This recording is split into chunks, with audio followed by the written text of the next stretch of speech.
A single dad sits beside a crying little girl in the park, unaware that her mother, the most powerful woman in the city, is watching from afar, frozen by a feeling she hasn't known in years: hope. Before we dive in, hit that subscribe button and drop a comment. Where in the world are you watching from? The bench had seen better days: chipped paint, weathered slats, and the faint creak it made every time Nathan leaned back. But to him, it was perfect. Nestled beneath the wide branches of an old oak tree at the far edge of Rosewood Park, the bench was their usual spot, a small escape from the noise of the world. Lily sat beside him, swinging her legs and humming softly between bites of her peanut butter sandwich. Her backpack lay at her feet, one strap dangling in the dirt, and her curls bounced with every rhythm of her feet. Nathan watched her, his coffee going cold in his hands, content just to sit and breathe. The park had started to quiet. Most parents were heading home, gathering sticky-fingered toddlers and half-finished snacks. But Nathan liked staying a little longer, when the shadows stretched longer and the air cooled. It gave Lily room to think, to be, to talk if she wanted to, or not. She had her mother's eyes, and sometimes when she stared off into the trees, he could almost feel her mother sitting on the other side of him, quiet and steady. He rubbed a thumb along the rim of his travel mug, listening to the distant bark of a dog and the rustle of wind through the trees. Then he noticed her. A small girl, no coat, no shoes, standing a few yards away with tears streaming silently down her face. She clutched a stuffed giraffe so tight its neck was bent backward. Her cheeks were red from crying, and her tiny shoulders trembled beneath a yellow dress far too thin for the chill in the air. Nathan was on his feet before he could think. Lily turned, following his gaze. The girl didn't move when he approached, just stared at him with wide, tear-soaked eyes. He knelt slowly, not wanting to startle her. "Hey there," he said gently. "Are you okay?" She didn't answer, just looked past him, as if searching for someone who hadn't come back yet. Nathan's voice softened further. "You lost?" A small nod. He offered a smile, warm and calm. "It's all right. You're safe now. Let's sit on the bench till we find who you're looking for." And somewhere behind a tree, someone was watching, staring at the man who didn't know he'd just changed everything. She appeared like a whisper, slow steps across the grass, barely audible over the breeze that danced through the trees. Her yellow dress, bright as a summer morning, looked out of place in the fading light of early evening. The hem was damp with dew, and her bare feet made soft prints in the dirt as she moved forward, hesitant and trembling. She couldn't have been older than 5. Lily saw her first. "Daddy," she whispered, tugging Nathan's sleeve, "that girl's crying." Nathan looked up just as the little girl tripped slightly over a tree root, catching herself with one arm while still gripping her worn-out giraffe in the other. Her face was blotchy and wet, and the way her chest rose and fell said she'd been crying for a while, but no sound came out. Just those wide, frightened eyes scanning every face, like she didn't trust any of them, like she'd been looking for someone who hadn't shown up. She stood still now, just a few feet away, frozen. Her lip quivered. Her giraffe, its stuffing showing at the seams, hung limp at her side, and her free hand clenched into a fist like it was the only way she could stay upright. Nathan rose slowly, palms open. He didn't move too fast. There was a language to fear, and he didn't want to speak the wrong word. "Hey, sweetheart," he said gently. "You all right?" Her head shook in tiny jerks. He glanced around. No frantic parent, no sibling calling her name, just her, lost, alone. Nathan crouched down to eye level, the way he used to with Lily when the world felt too big for her. "It's okay. You're safe now. My name's Nathan, and this is my daughter, Lily. Do you know your mom's name?" The girl blinked hard, then whispered, "Claire." Lily stepped closer, holding out her juice box like it was a peace offering. "Want a sip?" For the first time, the little girl's lips twitched, halfway to a smile, halfway to another sob. Nathan nodded toward the bench. Let's sit and wait together. I bet your mom's looking everywhere for you." And somewhere in the shadows, Claire Whitmore stood frozen. Because she'd found her daughter, and the man who somehow knew exactly how to hold broken things without ever touching them. Nathan stayed on one knee, steady and calm, like the earth wouldn't dare shake while he was near.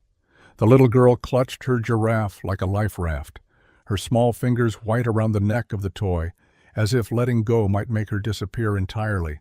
She didn't speak, but her eyes said enough. Panic, confusion. The kind of fear that didn't scream, it whispered, tightening in the chest and making the world blur. Lily sat beside her on the bench now, their knees barely touching. She offered the juice box again, her voice soft. "It's apple. That's the best kind." The girl hesitated, then reached for it slowly, her grip trembling as she took a small sip. The sound of the straw crackling was the first sign that maybe, just maybe, she was still okay.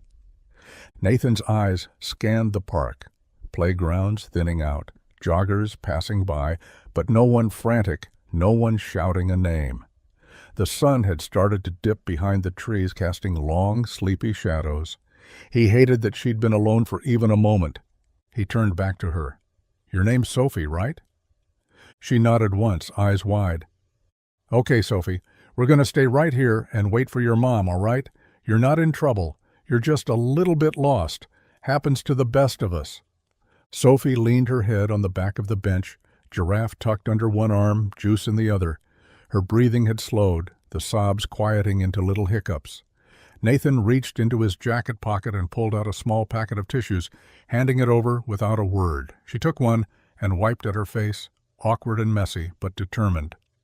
Lily glanced up at her dad, then at Sophie. "My mom used to say that when you cry, it's just your heart talking really loud." Sophie blinked. "Mine never cries." Nathan's heart squeezed at that. "Maybe she cries quiet," he said gently. "Some people do." Sophie looked up at him, eyes still shining, but calmer now. And behind them, still hidden from view, Claire's hand clutched the edge of a nearby tree. She hadn't moved, not because she couldn't, but because something in the man's voice had stilled the storm inside her. She hadn't meant to stop. The plan was simple: cut through the park on the way back from the board meeting, grab Sophie from the nanny near the swings, and get back to the office before anyone noticed she'd stepped away. But nothing ever really went to plan with Sophie. And today, Claire Whitmore's world tilted the moment she spotted her daughter on that worn-out bench, barefoot, juice box in hand, and sitting far too calmly beside two strangers. Claire's heels sank slightly into the soft earth behind a cluster of trees. She could see them, hear bits of their conversation, but her body wouldn't move.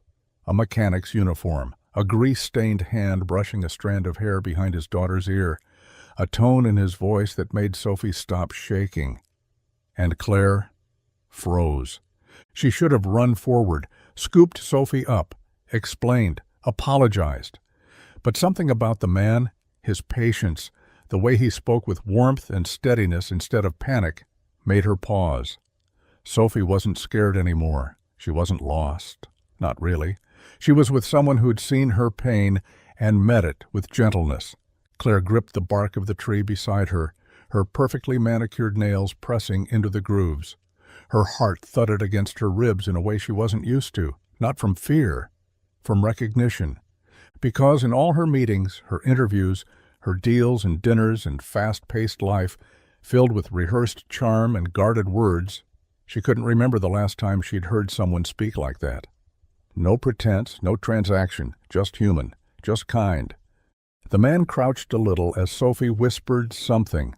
Claire couldn't hear the words, but she saw his reaction, his smile, small and real.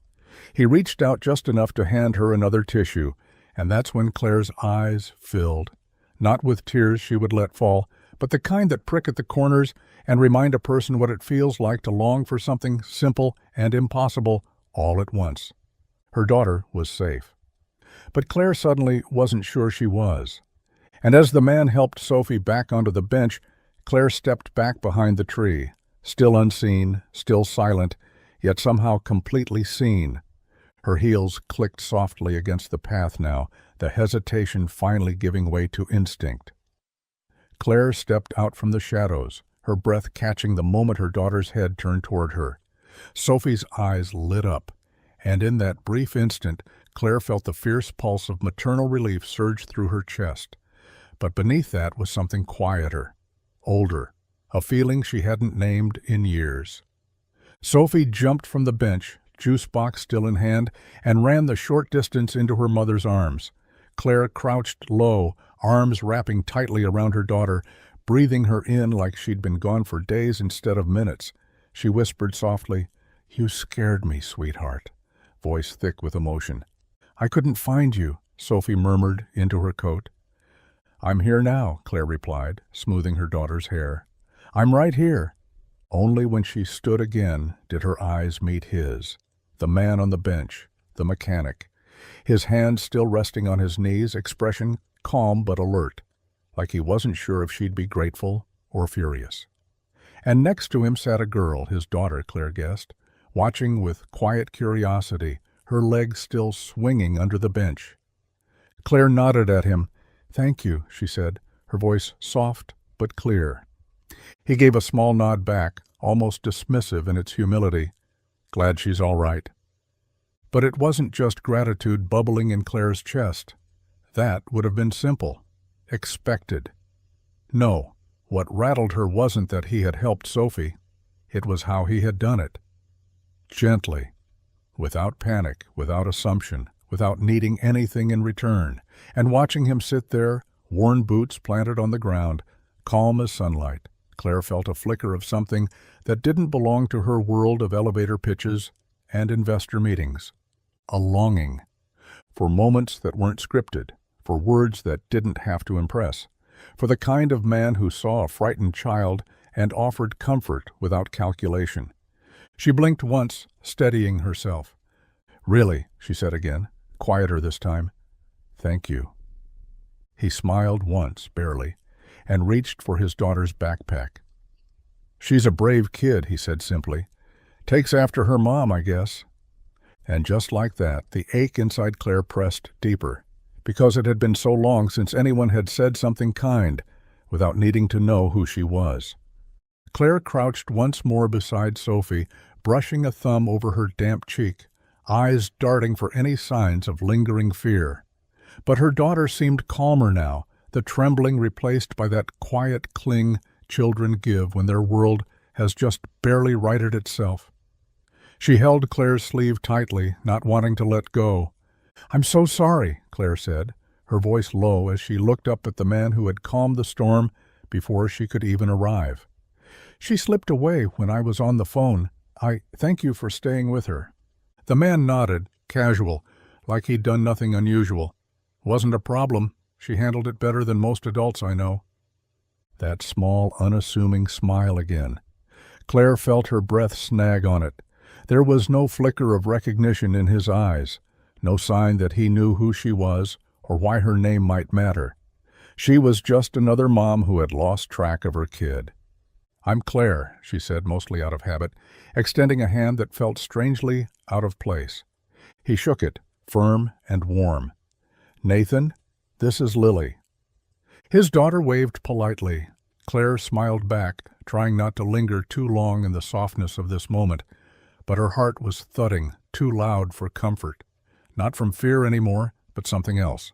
Something unsettling in its simplicity. "I should get her home," she said quickly, rising with Sophie in her arms. "Really, thank you.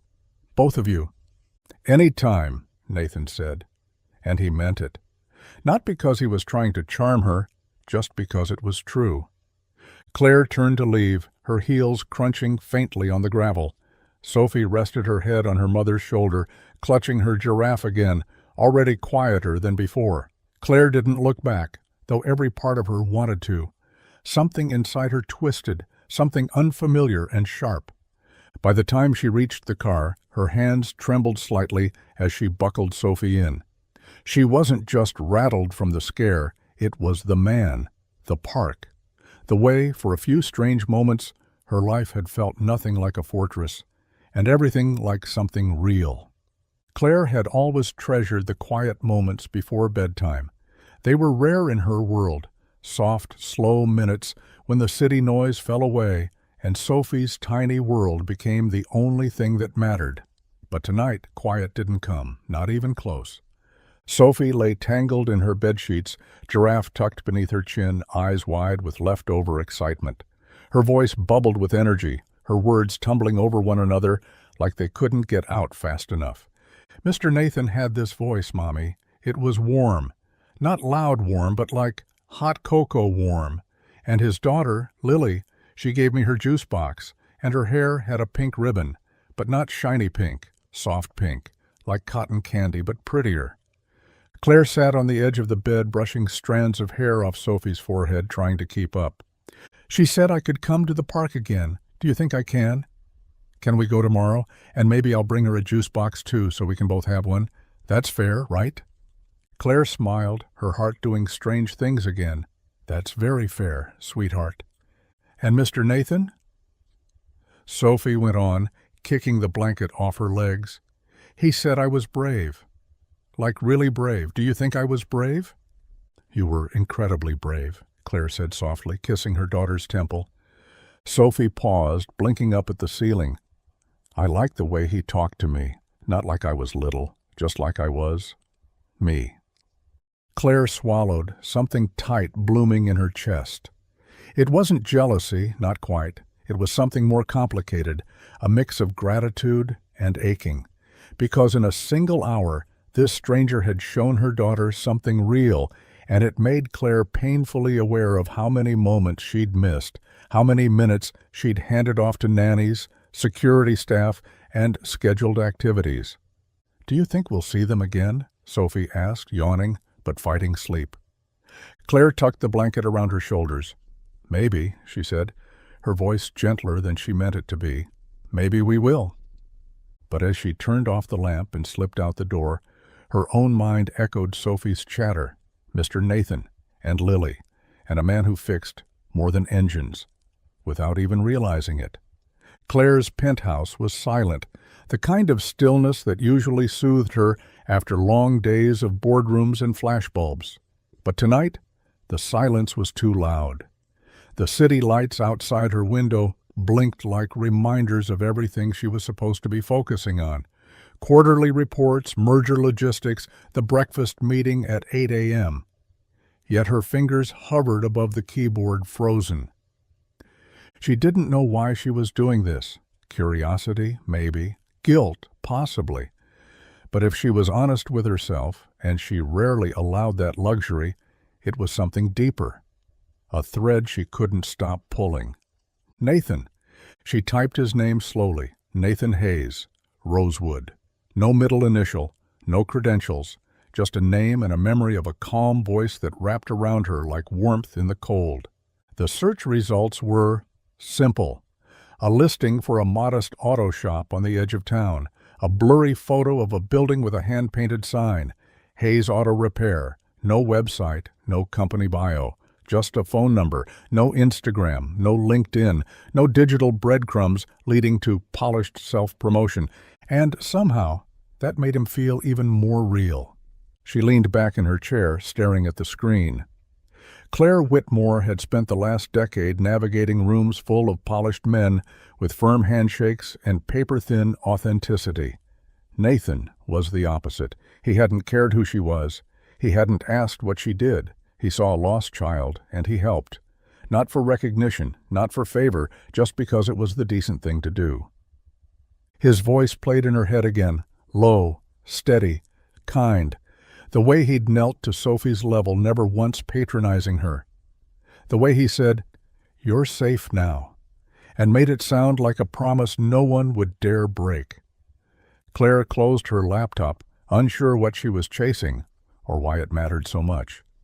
But as she curled up on her oversized couch, her phone buzzed with a reminder about her investor dinner, and she silenced it without a second thought. Because in a world where everyone wanted something from her, she had stumbled into a moment where someone gave it without asking, and she couldn't stop hearing his name like a quiet refrain in the back of her mind.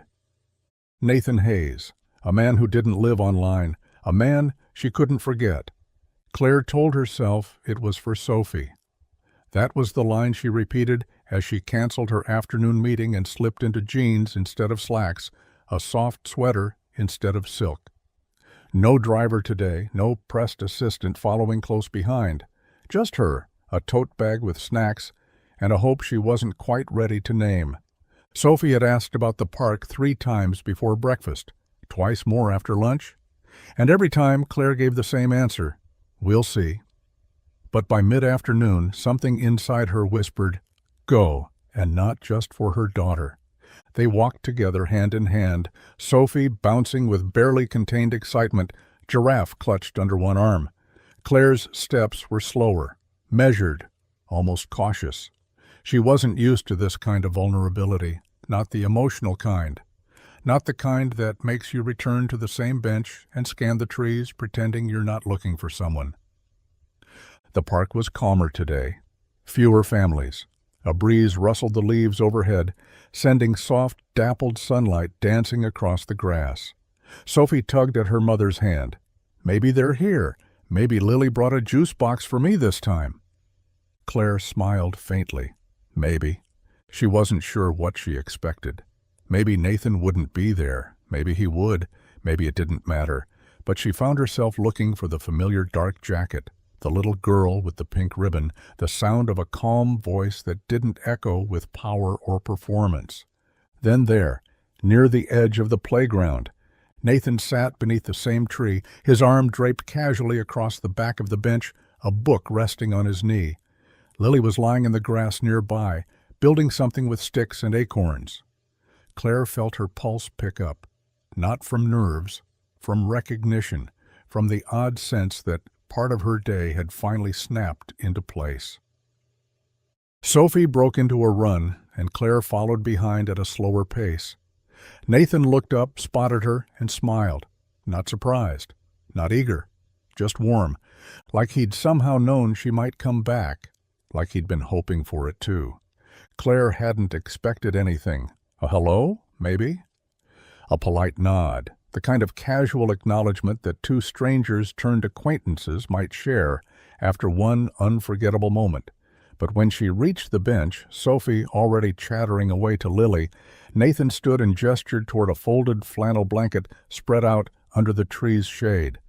"Didn't want to hog the bench today," he said with a grin. "Thought I'd bring lunch. Hope that's okay." Claire blinked. "You made a picnic?" Nathan shrugged, lifting a small cooler. "Well, I made sandwiches, brought some chips, juice boxes. Not exactly 5-star, but the company's better than room service." Claire hesitated, torn between amusement and awe. She hadn't been offered something without strings attached in years. No ulterior motive, no expectation, just lunch on a blanket. She knelt beside Sophie, brushing a leaf from her dress. "What do you think, picnic?" Sophie's eyes sparkled. "Yes, please." Within minutes, they were seated on the blanket like an oddly matched quartet. 2 kids swapping stories about frogs and playground adventures, and 2 adults still pretending they were just passers-by. Nathan handed Claire a wrapped sandwich, turkey and cheese, no mustard. She opened it slowly, the scent triggering something nostalgic. It wasn't the sandwich, it was the simplicity, the kindness, the ordinary way he made the moment feel special without even trying. "So," Nathan said, biting into his own, "you 2 come to the park a lot?" Claire nodded, careful. "Trying to lately. She loves it here." He glanced over at Sophie, who was now showing Lily how her giraffe could hop through grass. "I can see why," he said, then looked back at Claire. "She seems like a good kid, smart, kind." "She is," Claire replied, quietly proud. "She's stronger than most people realize." Nathan smiled. "Takes after her mom, I bet." Claire didn't answer right away. She was used to compliments loaded with agenda, but this one came wrapped in sincerity, and it caught her off guard. "Maybe," she said softly, watching him pass Lily a bag of chips. "She does like sandwiches." He chuckled. "Then she's clearly got good taste." And just like that, a woman who usually dined with CEOs and governors found herself on a picnic blanket with a mechanic and a paper plate, and felt more like herself than she had in years.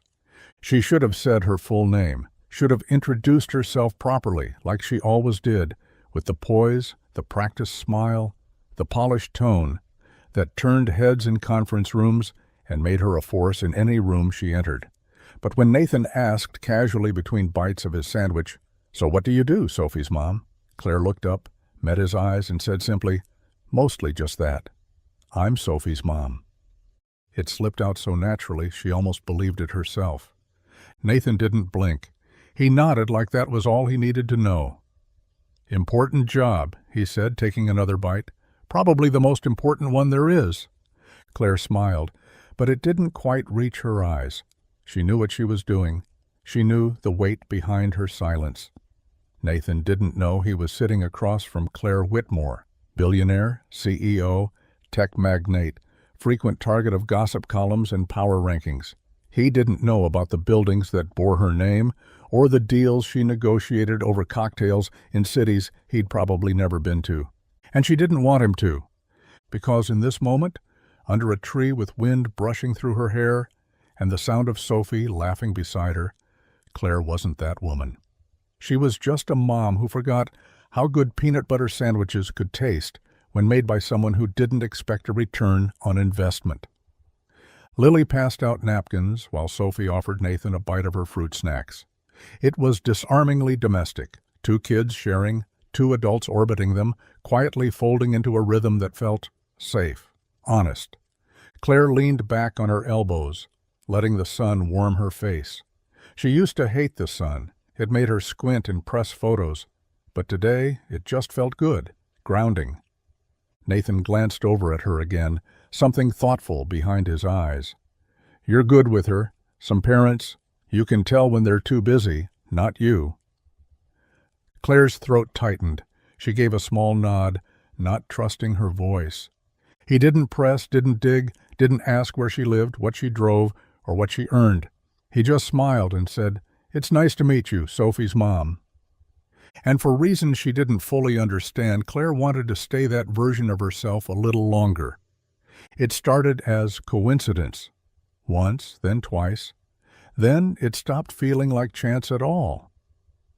Claire would glance at the clock near midday, glance at Sophie, and without either of them saying a word, they'd gather their things and head to the park. Nathan was always there, sometimes reading on the bench, sometimes tossing a frisbee to Lily, sometimes just waiting, cooler in hand, like he'd been expecting them. The blanket became a fixture beneath the tree, its corners weighted down with juice boxes and half-eaten granola bars. Sophie and Lily grew into a unit, an inseparable pair with secret handshakes and games that changed daily. One day they built a fairy fort out of twigs. Another day they raced in wild, looping circles around the swings. Their laughter was constant, echoing across the grass like a melody neither parent could tune out. Claire watched it unfold with cautious wonder. Sophie was lighter, less guarded, more alive. And she herself, she was changing too. She laughed easier now, leaned into the conversations with Nathan instead of measuring them for subtext. It was strange how natural it all became, unpacking sandwiches, trading bites, joking about parenting missteps like they'd known each other longer than a handful of afternoons. Nathan didn't ask questions she couldn't answer. And Claire never offered truths she wasn't ready to share. But with every shared lunch, every moment their fingers brushed when passing napkins or drinks, something unspoken grew between them. One Thursday, Nathan brought chocolate chip cookies, not store-bought, the kind with slightly uneven edges and still warm centers. Claire bit into one and actually closed her eyes. "This is ridiculous," she muttered. Nathan grinned. "Old recipe. My wife used to make them." Claire paused, eyes flicking to his. He said it gently, without sadness, but the air shifted slightly. She didn't ask more. She just nodded, held the moment carefully, then passed him the last bite of her sandwich in return. They didn't talk about what this was, didn't define it. But Claire began to notice the way Nathan looked at her when she laughed too loudly, the way his daughter leaned against her like it was second nature, the way Sophie started calling the park our place. And Claire, who had built her life on calculated control, started coming back not just for Sophie, but for something she couldn't quite name, something dangerously close to home. She didn't plan to go. The car didn't need anything. The engine purred fine, the tires had been rotated last week, and she had a fleet of professionals on call who would drop everything at the sound of her voice. But still, Claire found herself steering toward the edge of town, past the glassy storefronts and luxury boutiques, until the city gave way to old brick buildings and faded signage. Hayes Auto Repair came into view just after the curve in the road. A squat, weathered structure with a rust-stained roof and a hand-painted wooden sign that swung slightly in the breeze. There was no valet, no polished receptionist, just a single bay door rolled halfway open and the scent of grease, rubber, and something far more grounding than anything Claire had smelled in her penthouse suite. She parked across the street, heart inexplicably nervous. Sophie wasn't with her today. This wasn't part of their routine. This was her. Alone, showing up without a reason, and knowing deep down she didn't need one. Inside, the garage was clean in the way only a working man's space could be. Everything had its place, tools hung in neat rows, shelves labeled in Nathan's handwriting. An old radio played low from the corner, tuned to some station that favored blues and gravelly-voiced singers. The hum of an air compressor buzzed in the background. Nathan stood at the far end, bent over the open hood of an old pickup, sleeves rolled past his elbows, grease smudged along his forearm like war paint. He looked up when the bell above the door jingled, and the slow smile that spread across his face made something flutter in Claire's chest. "Well, this is a surprise," he said, wiping his hands on a rag. "Didn't peg you for a walk-in." "I was in the neighborhood," she offered, the lie thin but harmless. He nodded, not pushing. "Car trouble?" "No," she said, then hesitated. "Just curious?" Nathan tossed the rag onto a nearby workbench. "Welcome to the shop, then. Not much to look at, but it's mine." Claire stepped further in, eyes tracing the walls, the details, the life built bolt by bolt. "It's more than not much," she said softly. "It's honest." He raised an eyebrow. "That a compliment or a warning?" She smiled. "Both." And in that quiet little garage, surrounded by tools and stories and unspoken truths, Claire realized this wasn't just a man with calloused hands and a kind voice. It was a man who'd built a world that didn't need polishing, one that made her wonder what she'd been missing all along. Claire sat on the edge of the workbench, legs crossed at the ankles, watching as Nathan tightened a bolt with casual precision. The garage was quieter now, the truck fixed, the tools wiped clean. Outside, the sky was beginning to darken, casting long golden rays through the open bay door, making dust particles dance in the air like tiny secrets. She had the words in her mouth. Had them formed and waiting. "There's something I need to tell you, simple, direct." She rehearsed it over and over in her mind. "I'm Claire Whitmore, not just Sophie's mom, not just a woman with a daughter and a good appetite for peanut butter sandwiches, but Claire Whitmore, CEO, Forbes list regular, the face on magazine covers he probably didn't read." She tried to picture the look on his face, the shift, the hesitation, the slow retreat, maybe not from her, but from the version of her he'd been slowly unfolding in his own time. Nathan looked over his shoulder and smiled, that same steady expression he always wore around her, like she wasn't someone to impress or win, just someone to sit beside, to laugh with, to share a cookie with in a park full of shade. "So," he said, reaching for a rag, "Sophie's mom shows up without Sophie. That mean this is a social call?" She opened her mouth, heart hammering. Just say it, she thought. Say it now, before it gets harder.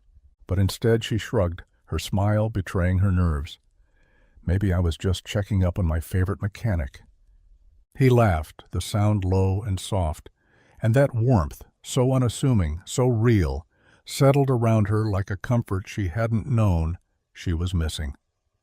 "I'll take that as a compliment," he said, tossing the rag aside.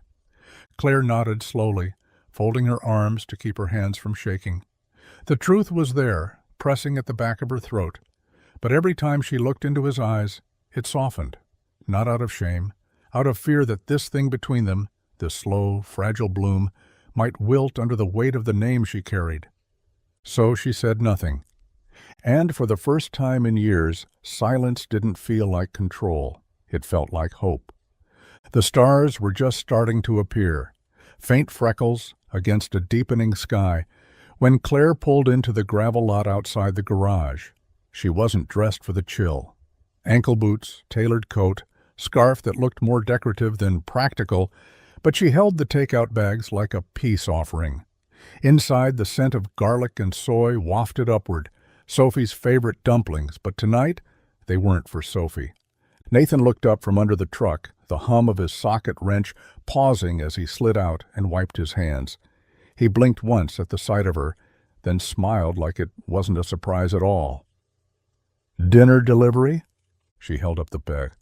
"I figured you might not have eaten yet." "You figured right," he said, standing and brushing dust from his jeans.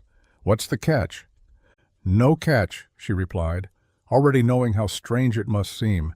This woman in city clothes with no reason to be here and every reason to be somewhere else. He nodded toward the back of the garage. "Come on, best table in the house." She followed him outside, the night air sharp and clean.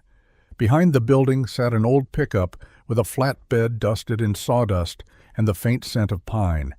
Nathan pulled a worn blanket from the cab and spread it over the edge of the truck bed, patting it like an invitation. They sat side by side, feet dangling over the edge, the food warm between them in white paper cartons. No linen napkins, no wine glasses, just chopsticks, shared smiles, and the sound of night settling around them. "This is unexpected," Claire said, biting into a dumpling. "That's the point," he replied. "Too much of life is scheduled down to the minute. Out here, you just eat what's hot and talk about whatever's real." She laughed softly. "You really live by that, don't you?" Nathan looked out at the trees swaying beyond the lot. "I've got a garage, a good kid, and a folding chair that hasn't collapsed yet. What else do I need?" Claire didn't answer. She just passed him another container and smiled. And in that quiet moment, on a truck bed under a cold sky, it didn't matter what her last name was. It just mattered that she was there. Saturday mornings at the Hayes house were sacred. A slow ritual of pancakes, mismatched mugs, and cartoons humming softly in the background. Nathan stood at the stove, flipping a pancake that was slightly too brown, when Lily, still in her pajamas with a juice mustache on her upper lip, looked up from her coloring book and asked the question that nearly made him drop his coffee. "Is Sophie's mom going to be my mom too?" The words hit him square in the chest. His hand froze mid-sip. Coffee sloshed dangerously close to the rim of his mug, but he didn't move, just stared at her, heart suddenly pounding harder than it had all week. Lily said it so plainly, like she was asking if they were going to the park today or if they could have syrup on both sides of the pancake. No big deal, just curiosity, just a little girl trying to put puzzle pieces together. Nathan cleared his throat, setting the mug down before it betrayed him further. "Where'd that come from?" Lily shrugged, not looking up. "You smile a lot when she's around, and she always brings extra snacks, and yesterday she fixed my braid and said I looked like a princess." Nathan swallowed hard. "That doesn't mean she's going to be your mom, Lil." "But she could be," she said, still matter-of-fact. "Right?" He knelt beside her, brushing a crumb from her cheek. "Claire is... she's special, yeah, but things like that, big changes, they take time. We don't know everything yet." Lily looked at him, serious and wide-eyed. "I like her. And Sophie. And you're happier. Like when Mom was still here." That last part made his heart twist. She said it so gently, not with sadness, just truth. Nathan pulled her into a hug, pressing his cheek to her messy curls. "I don't know what's going to happen," he whispered, but I promise I'll always tell you the truth, and we'll figure it out together." Lily nodded against his chest. "Okay, but if she does become my mom, can I still call her Claire sometimes?" Nathan let out a quiet laugh, his eyes stinging more than he'd admit. "Yeah, kiddo, I think she'd like that." The conference room smelled like citrus polish and stress. Glass walls, polished steel. The kind of room built for power plays and carefully worded ultimatums. Claire sat at the head of the table, her signature already on 3 contracts, but her mind miles away, somewhere near a small garage, a truck bed, and a little girl with wide eyes and too much wisdom. Across from her, Peter Dalton, head of investor relations and certified bulldog in a suit, was speaking too fast and too forcefully. He always did when he was nervous, and today he had reason to be. "The gala is non-negotiable, Claire," he said. "The Stockholm Group wants FaceTime. You miss this, we risk the entire energy deal." Claire didn't flinch. She'd heard versions of this speech before, but something in her had shifted. The air in this room felt stifling now, even more than usual. The idea of putting on a gown, shaking hands, and flashing her rehearsed smile for men who only saw dollar signs, it made her stomach turn. "I've already met with them privately," she said evenly. Dalton didn't miss a beat. "But they want the optics. They want to know you're still in the game, that Whitmore Ventures hasn't gone soft." Claire's gaze flicked to the floor-to-ceiling windows. Soft. That word again, as if kindness was a flaw, as if spending time with her daughter and eating dumplings on a truck bed somehow unraveled the empire she'd built. "They're investors," Dalton pressed. "They want certainty. This isn't the time to go rogue." She looked at him then, truly looked. How tired he seemed, how frantic, and yet here she was, the one expected to perform, to wear the armor, to keep pretending this boardroom still felt like home. "I'll think about it," she said, standing. Dalton's jaw tightened. "Claire, I said I'll think about it." She walked out before he could respond, heels clicking across the marble like a quiet rebellion. Her assistant tried to hand her a file on the way to the elevator. She didn't take it. Because for the first time in a long while, Claire didn't want to close another deal. She wanted to be somewhere honest, somewhere real. She wanted to be at the park. Nathan was elbow-deep in a disassembled carburetor when his phone buzzed. He wiped his hands on a nearby rag and glanced at the screen. Claire. They'd texted before, about park meetups, school snacks, the occasional funny thing their daughters said. But this message was different. It was short, simple. "Hey, are you free Friday night?" He stared at it longer than he needed to. In the background, Lily hummed along to a cartoon playing softly in the corner of the garage office. Nathan set the carburetor down, thumb hovering over the reply button when another message followed. "It's not a date, just a dinner. Company." He couldn't help but smile. He could already hear her voice in the words, cool and casual, but just underneath, something unspoken. A pulse she never quite let surface. He waited a few beats before responding. "Dinner sounds good? Do I need to wear a tie?" Her answer came quickly. "Only if it's covered in motor oil. I hear that's very in right now." Friday came faster than he expected. The garage was quiet when Claire pulled up in a black sedan that was far too sleek for the cracked lot. She stepped out in a navy blue dress that wasn't flashy, but still made him forget how to breathe for half a second. Her coat was open, the breeze tugging at the hem. She looked both powerful and strangely vulnerable, and it knocked something loose in him. She smiled as she approached, hands tucked into her coat pockets. "Still not a date." Nathan chuckled, rubbing the back of his neck. "Just dinner. Got it." She didn't explain where they were going, just told him to get in. As they drove through town, headlights washing over storefronts, Nathan watched her in the glow of the dashboard. Her face was calm, but her fingers tapped lightly on the steering wheel, like her heart was moving faster than her mouth would admit. "You nervous?" he asked, half teasing. Claire glanced at him. Would it ruin everything if I said yes? He shook his head, quietly stunned by her honesty. Not even close. And in the quiet of that car, on the way to nowhere too fancy but somewhere that mattered, Nathan realized she wasn't inviting him out of obligation. She wanted him there, not for show, not for strategy, just there. The restaurant was one of those high-ceilinged places with soft jazz floating in the background and waiters who moved like shadows. Claire had been there countless times before. Investor dinners, charity events, quiet deals inked over imported wine. But tonight felt entirely unfamiliar. Because tonight she wasn't trying to close anything. She was just trying not to fidget. She sat near the window, the candlelight flickering softly against the delicate glassware, her phone face down on the table. Her eyes kept drifting to the door every few seconds, heart ticking a little faster each time it opened. And then he walked in.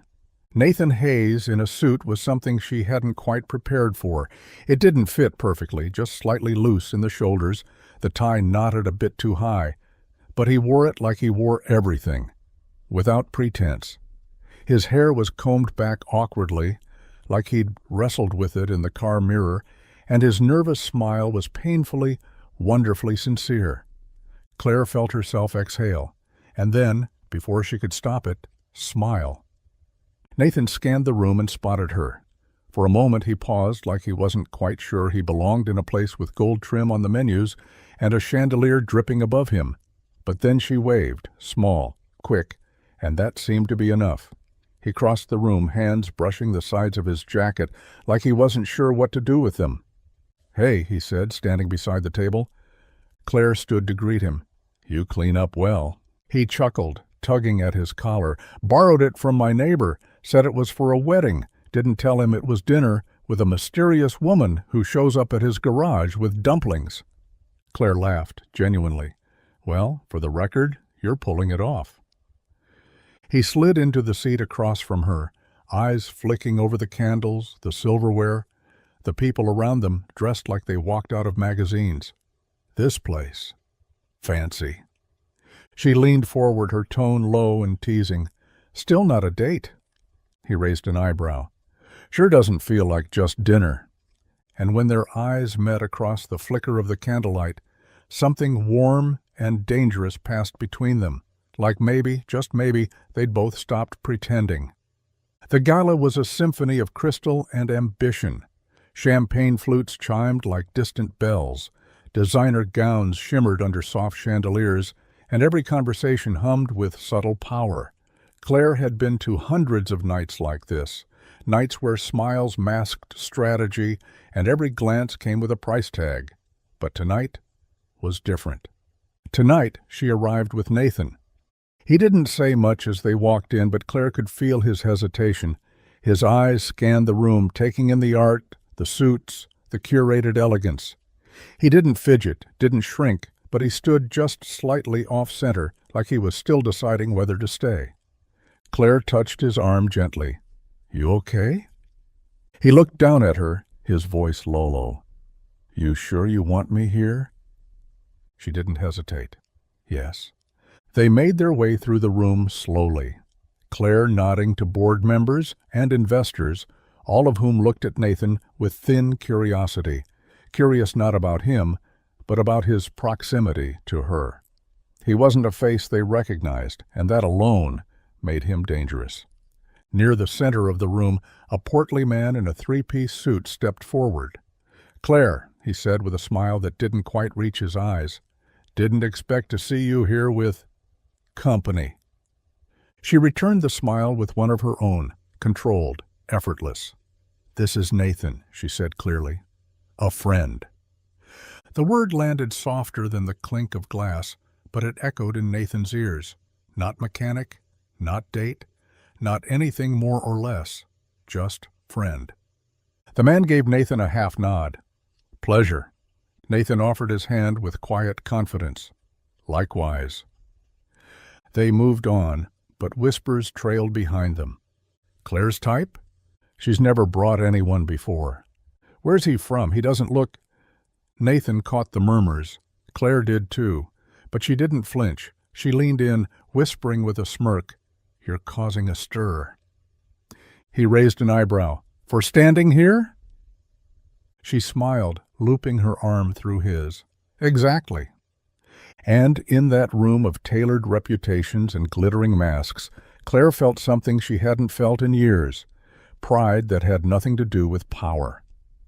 The string quartet began to play something slow and expensive. Notes drifted through the air like perfume, soft and delicate, weaving through conversations and clinking glasses. The floor cleared just enough to make space for the brave few who would pretend the room wasn't watching them. Claire stood near the edge, fingers curled around her wineglass, eyes following Nathan's every glance. He was trying to look comfortable, trying not to notice the way people were still whispering when they thought he couldn't hear. His suit was creased now from the drive, his tie slightly loosened, but he stood tall, real. She set her glass down and walked toward him, slow and deliberate, like each step belonged to another life, one where she wasn't Claire Whitmore, empire builder. Just Claire, the woman who had started to breathe again in a park beneath a tree. "Dance with me," she said. Nathan blinked. "You're serious?" She offered a hand. "Only if you are." He took it, rough palm meeting hers, and they stepped onto the floor together. The music folded around them like a blanket, violins cradling the quiet. Claire rested one hand gently on his shoulder, the other in his. Nathan moved stiffly at first, like a man trying not to step where he wasn't invited. "You're tense," she murmured. "I'm dancing in a room full of billionaires," he said, voice low, "wearing a suit that doesn't fit, with a woman half the room would pay to talk to." Claire smiled. "You forgot one detail." "What's that?" "I asked you to be here." He looked at her then, really looked, and she saw it again, that question in his eyes, the one he never voiced. "Why me? Why this?" "I don't belong here," he whispered. Her reply came fast, soft, true. "Neither do I." They danced in silence for a while, swaying under chandeliers that shimmered like judgment. But in Nathan's arms, Claire felt grounded, not displayed, not dissected, just held. And when the music ended, when the clapping rose around them, neither of them let go right away.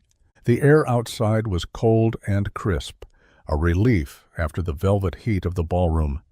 Claire's heels clicked softly against the stone path as she stepped away from the double doors, the muffled swell of string music fading behind her. Nathan followed a few steps behind, his hands in his pockets, his jacket still open, like he didn't care about the chill in the air or the stairs they'd left behind.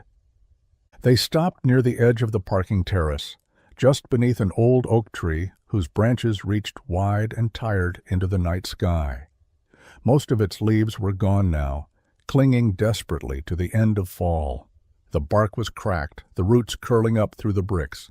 It wasn't beautiful, but it was honest, real, just like him.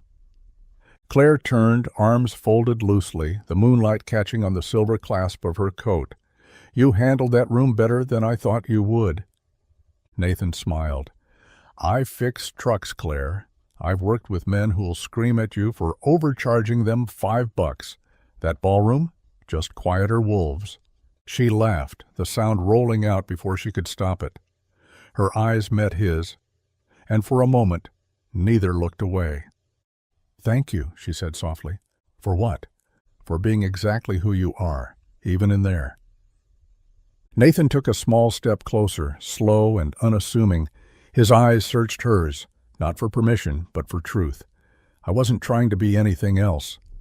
Claire swallowed, her voice suddenly thin. "That's the problem. You make me forget how much pretending I do." The wind tugged gently at her hair. She didn't move. And then, without a plan, without any of the calculation that usually guarded her every move, she leaned in, not out of gratitude, not out of pressure, just instinct. Their lips met beneath the half-dead oak, soft and tentative at first, but deepening, like something they'd both been holding back for too long. It wasn't polished, it wasn't perfect. But it didn't lie, and when they pulled apart, Claire stayed close, forehead nearly resting against his. "I wasn't supposed to kiss you," she whispered. Nathan's voice was steady. "But you did." She nodded slowly. "Yeah, I really did." The magazine sat on the counter like a ticking clock, daring him to look closer. Nathan hadn't noticed it at first. He was just there for motor oil and a new set of spark plugs. The hardware store always kept a rack of glossy covers near the register. Celebrity scandals, tech trends, luxury nonsense he never paid attention to. But this one stopped him cold. Claire Whitmore, the billionaire beneath the crown. Her face stared back at him. The same eyes that had smiled across picnic blankets. The same mouth that had whispered, "I wasn't supposed to kiss you," beneath a dying oak. Except now, she wore a power suit, diamond earrings, and a look that said she belonged to a world so far from his, it may as well have been orbiting. He picked it up slowly, like touching it would confirm something he didn't want to believe. The article blurbs were full of phrases he'd never heard from her. Tech Queen of the Decade, valued at over $4.2 billion. The woman who doesn't ask for permission. Claire Whitmore, not just Sophie's mom, not just the woman who brought dumplings to his garage and danced barefoot in the grass while their daughters played tag. His grip tightened on the glossy paper, breath caught somewhere between disbelief and something worse, hurt. Because she hadn't told him, not once, not even a hint. He thought about all the moments she'd hesitated, the times she'd looked like she had something more to say. The lie hadn't been in words. It had been in silence, in omission, in letting him believe they were two people slowly meeting in the middle, when all along she'd been standing on a mountain she never once mentioned. The cashier said something, but Nathan didn't hear it. He paid for the oil, left the magazine behind, and walked out into the sunlight feeling smaller than he had in years. She could have told him. She didn't. And now everything that felt simple, safe, and slowly growing felt like it had been built on sand. Claire opened the door with a smile that faded the second she saw his face. Nathan stood in the frame, shoulders tense, jaw tight, the kind of silence around him that warned her this wasn't a visit, not the kind with takeout and laughter, not the kind that led to dancing under trees. Her heart dropped. "Nathan?" He didn't answer right away, just stepped inside slowly, like each foot forward required permission he wasn't sure he wanted to ask for. He held something in his hand, folded, creased, familiar. A magazine. Claire swallowed. "You saw it." He nodded once. "I did." She took a breath, trying to speak calmly even as her pulse spiked. "I was going to tell you." "When?" "I tried," she said softly. "There were so many times I almost—" "But you didn't." He cut in, voice low but sharp. "You let me sit beside you in the park, in my garage, at that stupid fancy dinner. You let me think we were building something, and the whole time you were—" He held up the magazine, the cover crumpled now. "This." Claire looked down. It wasn't about hiding. It was about being seen, really seen. Not as the CEO, not as the brand, just as me. Nathan let out a short, humorless laugh. "That's the thing, Claire. I thought I was seeing you. I thought you were being honest. Turns out I was the only one showing up without a mask." She stepped closer. "Please don't do this." "I don't know who you are," he said, each word like a closing door. Claire's voice broke. "I'm still me, the woman who ate sandwiches in your truck bed, the one who kissed you and meant it." He didn't move, didn't soften. "You lied to me. That kiss, that moment, I believed it. I believed you." She reached out, hand trembling. "Nathan." He stepped back. "I can't do this with someone I can't trust." And then he turned, walked through the door, and left her standing in the quiet with everything she had built suddenly crumbling around the one thing she never meant to lose. The park felt emptier now, like something essential had been quietly removed. The tree still stood, the same dappled light flickering through its leaves, the same breeze tugging at Lily's curls as she sat cross-legged on the picnic blanket. But the laughter was missing, the shared snacks. the eager footsteps racing across the grass. Lily drew slowly in her sketchbook, her pink crayon moving in circles that didn't look like anything. Just motion. Just habit. Nathan sat beside her, sipping lukewarm coffee and pretending the silence didn't stretch longer with every passing minute. Finally, Lily looked up, her voice soft. "Why isn't Sophie coming anymore?" Nathan froze, the question landing like a pin in his chest. He had no good answer. No simple story to stitch over a torn place. How do you explain that grown-up hearts break in ways kids shouldn't have to witness? That sometimes the people you start to need are the ones you have to let go of? That trust, once cracked, doesn't always heal in time for the next picnic? "She's just busy," he said weakly. Lily tilted her head. "But she loves the park." "I know. She loves the tree." "I know," he said again, quieter this time. "And she likes my drawings," Lily added, holding one up, a lopsided picture of the four of them, her, Sophie, Nathan, and Claire, smiling together. Nathan looked at the drawing and felt something twist inside. He remembered how Claire laughed when she saw herself drawn with wild red hair, how Sophie had insisted her giraffe be in the picture too. It had felt like something real, something just beginning. Lily's eyes didn't leave his.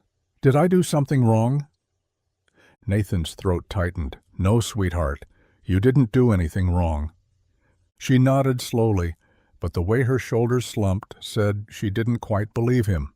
He pulled her close, wrapping an arm around her small frame. They sat in silence, the kind that wasn't peaceful but necessary.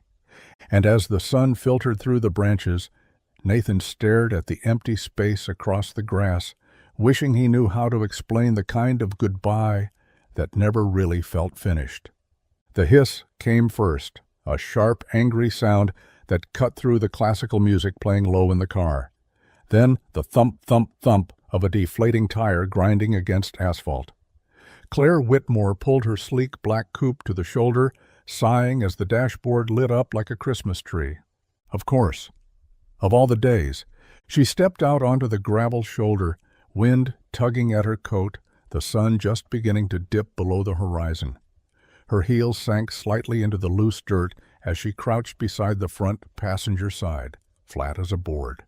She muttered something not fit for a magazine quote and straightened slowly, brushing her hands off on her coat before catching herself. No assistance, no chauffeur, no Nathan. She opened the trunk, stared at the spare tire like it was written in another language. Somewhere in the recesses of her mind, she could hear him, steady voice, grease-stained hands, that easy smile. Always check the jack before you start anything else. Claire found the jack, found the lug wrench, removed the cover from the spare, and then she just stood there. The ground was uneven. The car was heavy. And her heels, God, why hadn't she worn flats today? But something stubborn inside her flared. She crouched again, trying to wedge the jack beneath the frame like she remembered. Her hair fell into her face. Her coat caught the wind and slapped against her legs. Her palm slipped. The jack wobbled. She swore again, louder this time, and stood up in frustration. She looked ridiculous. Somewhere out there, Nathan could have had this fixed in 10 minutes flat, whistling while he worked, but she wasn't calling him. She couldn't. Not after everything she'd kept from him. Not after the look on his face when he walked away. She sat on the edge of the trunk, staring at the flat tire like it had betrayed her on purpose. Dust clung to her coat. Her knees were sore. And for the first time in a long time, Claire Whitmore felt completely powerless. She didn't cry, but she came close. And as headlights passed her by, none of them slowing, she realized something bitter and true. Power was easy, but peace. Peace had always come from someone who asked for nothing in return. The bell above the garage door jingled, soft and out of place against the rhythmic clink of tools and the hum of a radio playing low in the background. Nathan looked up from under the hood of a Chevy, wiping his hands with a rag more out of habit than necessity. He wasn't expecting customers this late, and he certainly wasn't expecting her. Claire stood in the doorway, arms at her sides, no makeup, no carefully styled hair. Her coat was wrinkled, her boots were scuffed, her eyes, those clear, sharp eyes he couldn't forget, held no defenses, just the weight of something long overdue. For a moment, neither of them moved. She stepped inside, slowly. No limo, no assistant hovering, just Claire, not Whitmore Ventures, not Forbes' darling, just the woman from the park, the one who fixed Lily's braid and once spilled soy sauce on his truck bed. "I know I'm the last person you want to see right now," she said softly, voice steady despite the tremble in her chest. Nathan didn't answer, not yet. Claire took another step forward. "I didn't come here to explain everything. I didn't come here to make excuses. I needed to say it." He set the rag down carefully, eyes never leaving her. "I never meant to be anything more than a mom in the park," she said. "That first day, that was real. And every moment after, I didn't plan it, Nathan. I didn't plan you. And when I should have told you who I was, I didn't. Because for the first time in years, I wasn't being someone. I was just me." He looked at her then, like he was seeing her for the first time and all over again, tired, human, heart in her hands. "I hurt you," she said, "and I know I don't get to fix that with a speech in a garage, but I needed you to hear me say it." Silence stretched between them. Then Nathan sighed, slow and deep, and leaned against the workbench. "You look different." Claire blinked. "I didn't wear mascara." He nodded. "That explains it." And while he didn't smile, not fully, something in his eyes softened, just enough to let her breathe again. The sky was the kind of blue that made people believe in starting over. Wisps of clouds floated above Rosewood Park, and the breeze carried the scent of fresh grass and distant barbecue. The familiar tree stood waiting, its shadow stretching like an open invitation across the soft hill. Nathan arrived with Lily by his side, a folded blanket under one arm, and a thermos swinging from the other. Lily had insisted on wearing the pink ribbon, for Sophie, she'd said, and carried a paper bag with peanut butter cookies she'd helped make that morning. Claire was already there when they arrived, kneeling beside the tree, helping Sophie lay out plastic cups and napkins with all the seriousness of a royal banquet. She looked up as Nathan approached, and something passed between them, something quiet and mutual. Not forgiveness exactly, but recognition. They both knew why they were here. "Hey," Claire said. "Hey," Nathan replied, setting down the blanket. The girls rushed to each other, squealing and spinning, as if nothing had changed. In their world, maybe nothing had. They just knew they'd missed each other. That was enough. The four of them sat in a little circle. Sandwiches were passed, jokes told. Sophie poured lukewarm cocoa into tiny cups with the concentration of a surgeon, and Lily declared that the cookies were probably the best in the world, no offense to anyone else.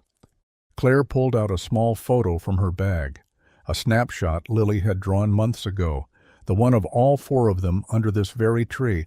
She'd kept it, folded carefully, like something too fragile to throw away. "I never meant for things to go the way they did," she said quietly, holding the drawing out to Nathan. "But this, what we had here, it mattered. It still does." Nathan took the picture, his thumb brushing the faded crayon lines. He looked at Claire, then at the girls laughing beside them, and nodded. "This park's got a lot of memories," he said. "Some good, some harder." Claire smiled, not sad, not hopeful, just honest. "Maybe today can be one of the good ones." And as the sun dipped lower and their daughters curled up under the tree, Nathan poured the last of the cocoa and passed Claire a cup. No promises, no labels, just warmth, just presence, just the picnic they never got to take until now. The sun had begun its lazy descent, casting long golden shadows across the grass as the girls sprawled out on the picnic blanket, giggling over a shared pack of markers and a napkin they were treating like a sacred scroll. Claire and Nathan sat a few feet away, leaning back on their elbows, watching them like they were a movie they never wanted to end. Lily whispered something into Sophie's ear, and they both burst into stifled giggles. Claire raised an eyebrow, exchanging a curious glance with Nathan. "Plotting," he said under his breath. Claire smirked. "Always are." Sophie straightened, holding the napkin like a letter from the Queen herself. Lily stood beside her, hands clasped, eyes bright. Without a word, they walked the folded napkin over and handed it to Claire with the sort of solemnity usually reserved for handing over test results or treasure maps. Claire opened it slowly. Inside, written in purple marker with uneven letters and hearts dotting every I, were the words, "Would it be okay if our parents stayed together?" Below it, a tiny hand-drawn picture. 2 stick figures holding hands, 2 little girls in between them, all under a lopsided tree. Claire looked up, stunned. Nathan reached for the napkin, reading it silently. For a moment, neither of them said anything. The weight of it wasn't in the ink or the drawing. It was in the simplicity, the innocence, the clarity. Claire blinked down at Sophie. Did you two write this?" Sophie nodded proudly. "We voted," Lily added, "and we decided it's a good idea." Nathan looked at Claire. No ring, no pressure, no audience. Just the warm, open eyes of 2 little girls who had seen something worth holding on to. He cleared his throat, voice soft. "Well?" Claire smiled, wide, real, unguarded. "I mean, it's hard to argue with democracy." Sophie and Lily squealed, diving onto the blanket like they'd just won the world's greatest prize. And Claire reached for Nathan's hand. No promises, no grand declarations, just an answer. Yes. The funny thing about blending lives is that no blueprint ever quite fits.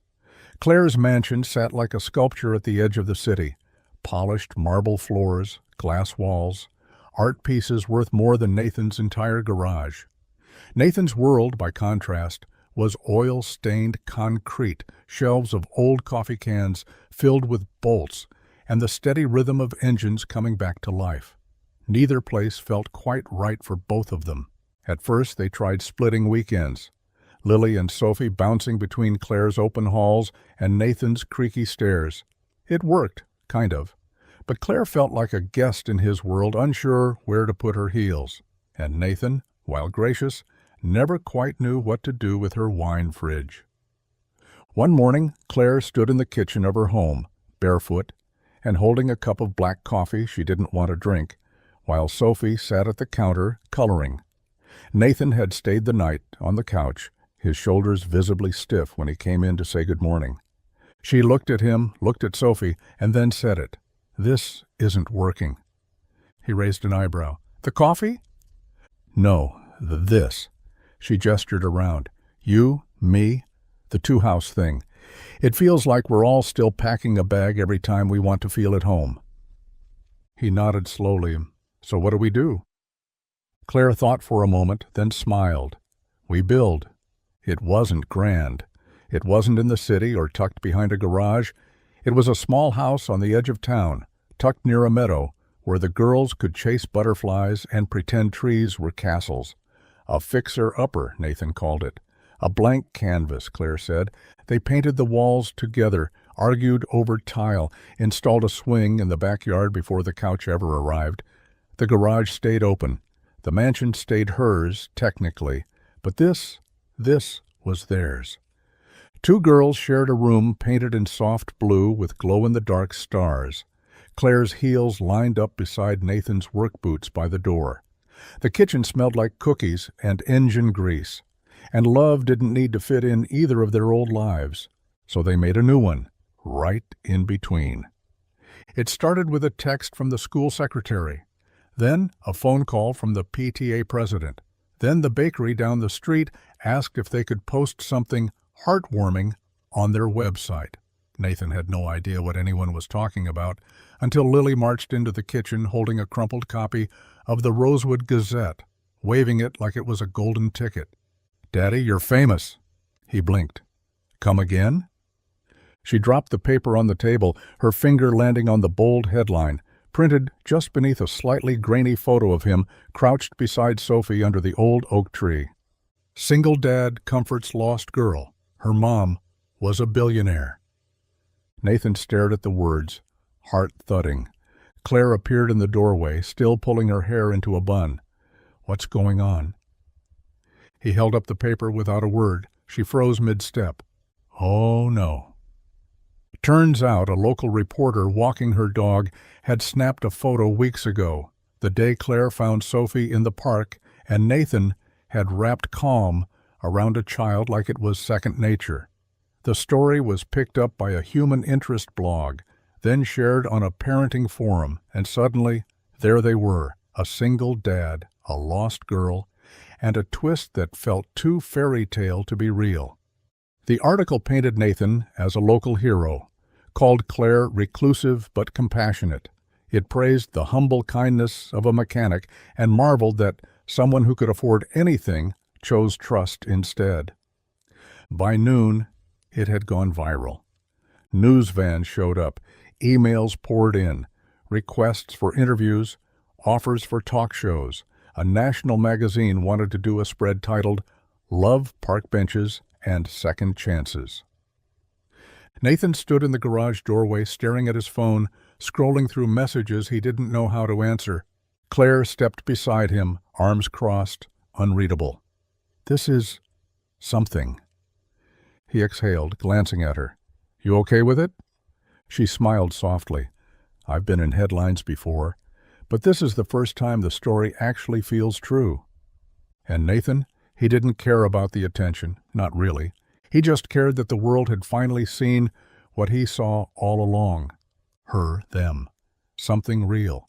Years passed and the story softened at the edges, like an old photograph left in the sun. But it never faded. The little house between Claire's world and Nathan's became a home, filled with muddy boots, glitter explosions, weekend pancakes, and mismatched furniture no one wanted to replace. The swing in the backyard creaked with use. The oak tree in the park stood taller than ever, its branches now carved with initials and hearts. Some theirs, some left by dreamers who'd heard the story and come to see it for themselves. In a bright classroom one spring morning, Sophie stood in front of her classmates for a project called How My Family Began. Lily sat beside her, holding the poster board decorated with crayon hearts and a printed photo of that park bench. Our moms and dads met in the park, Sophie said confidently. Well, actually, I got lost first. A few kids gasped. She grinned. Don't worry, I found someone good. Lily added, Our dad helped her. He was a mechanic with strong arms and a soft voice. And her mom, Claire, she was a secret billionaire. A collective whoa rippled across the room. But she didn't tell him that part, Sophie said, because she just wanted to be Sophie's mom for a while. And then, Lily added, they ate sandwiches and cookies under a tree and accidentally fell in love. Their teacher smiled. And what does your family story mean to you? Sophie looked at Lily, then at the photo again. It means people can come from totally different places and still fit. It means you don't have to be rich or important to be kind. Lily nodded. It means stories can change.